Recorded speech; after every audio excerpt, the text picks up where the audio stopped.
fentanyl that is killing American citizens and also illegal immigrants into our country. In fact, I have more language for you right here.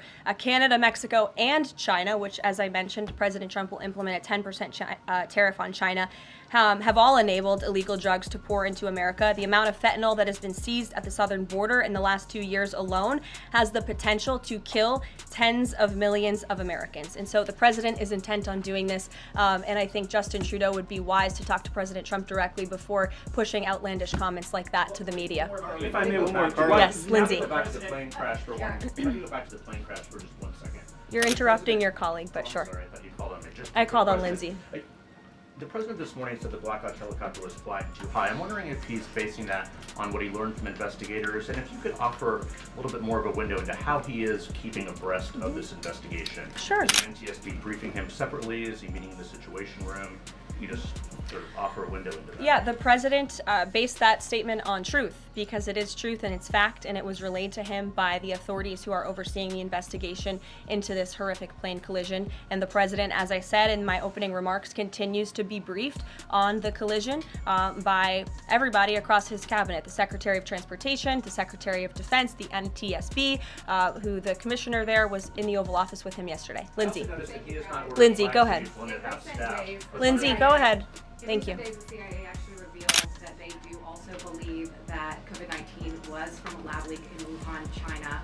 How is the president planning on responding to this additional intel from the CIA, and will it impact how he responds to them with tariffs? Yeah, kudos to John Ratcliffe for revealing that truth and that fact to the American people. Many years too late, the Biden administration had a chance to let the American people know the truth about that, and for some reason, they chose not to. I also would just like to point out that several years ago, when I was working in this press shop and President Trump would take to this podium to brief the American people on COVID-19, he suggested that COVID very well may have came from a lab in Wuhan, China. And many members in this very room mocked him for that, said he was spewing conspiracy theories. He was not. We now know that to be the confirmable truth. It took many years for it to come out, but the president was right in this instance again. Sure. Karoline, thank you. I wanted to ask about Secretary Rubio's trip to Panama first. Sure. What did the conversations look like with President Trump on that? The president of Panama says it is, quote, impossible to negotiate over the canal. So what are you expecting from this visit? So I have not been present for Secretary Rubio's conversations with President Trump about the Panama Canal. I have been present for President Trump's own thoughts on the Panama Canal, and you've all seen them as well in his public statements that he has shown.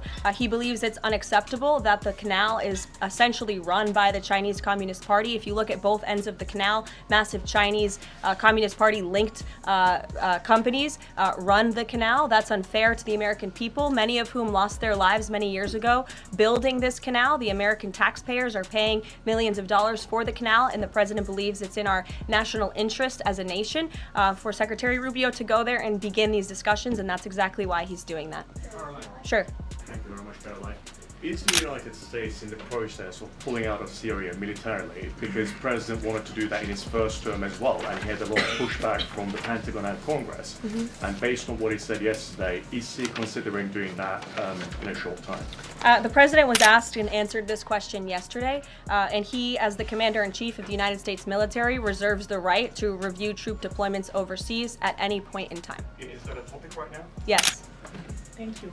Two questions. So we now know that the staffing was not normal at the air traffic tower, and so with the government freezing the hiring of new federal workers and offering buyouts, are you not afraid that more incidents of different kind could happen with less staffing in different agencies? Well, the president is intent on ensuring that we are increasing staffing at these agencies, and that's why he signed a very strong executive order on his second day in office, immediately terminating DEI hiring practices at the FAA. He also, following the tragic crash, as you all know, in the Oval Office yesterday, signed a memorandum directing an immediate assessment of the FAA to ensure the federal government is maintaining the highest personnel and aviation safety standards.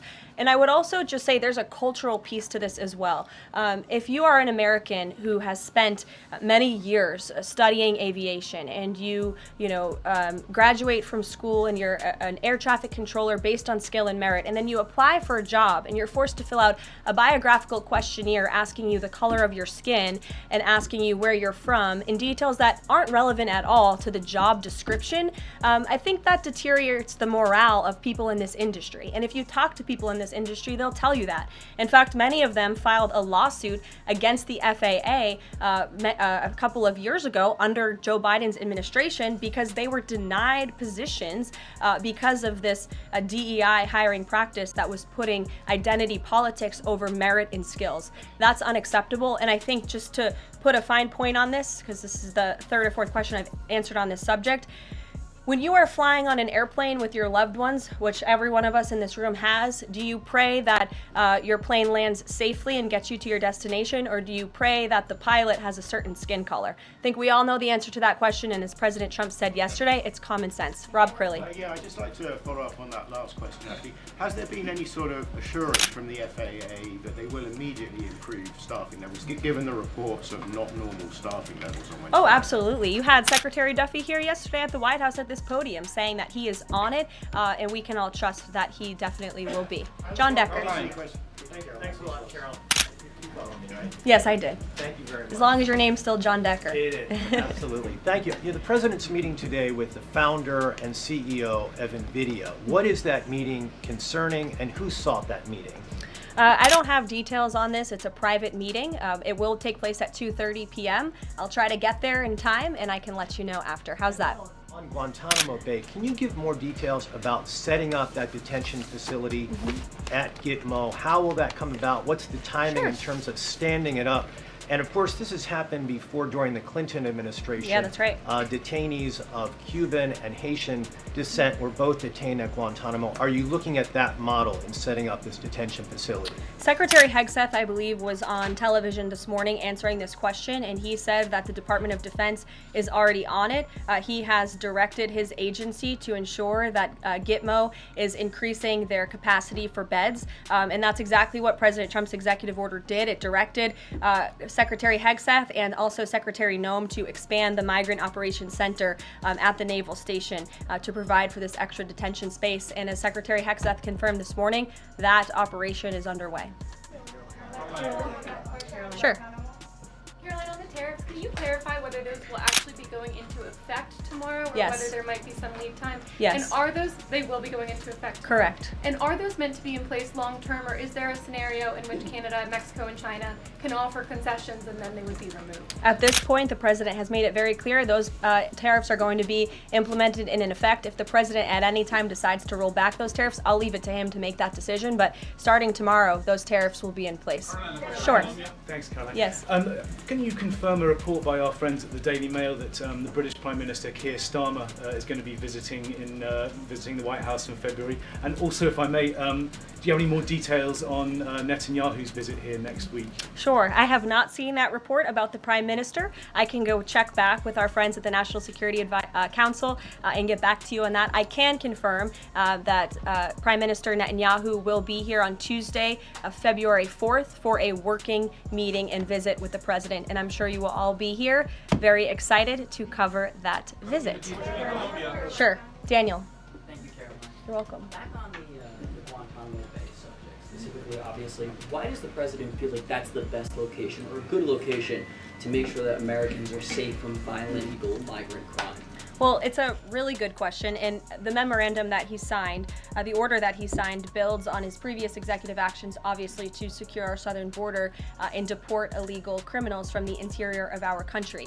We know that we have an issue with detention space here in the interior, which is a big reason why Congress needs to pass this reconciliation package as quickly as possible to ensure that DHS and ICE have the funding they need to detain these individuals that the administration is very swiftly rounding up and deporting, arresting and deporting these illegal criminals. And so the president feels it's an appropriate place. Taxpayers are already funding it. The space is there. Why not use it? And the Secretary of Defense, as I said, is working on that as we speak.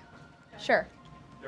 Yes. Thank you so much for having me here and answering your question. So I want to talk more about the success that ICE is having, finding these violent criminal aliens, some of them being sexual predators.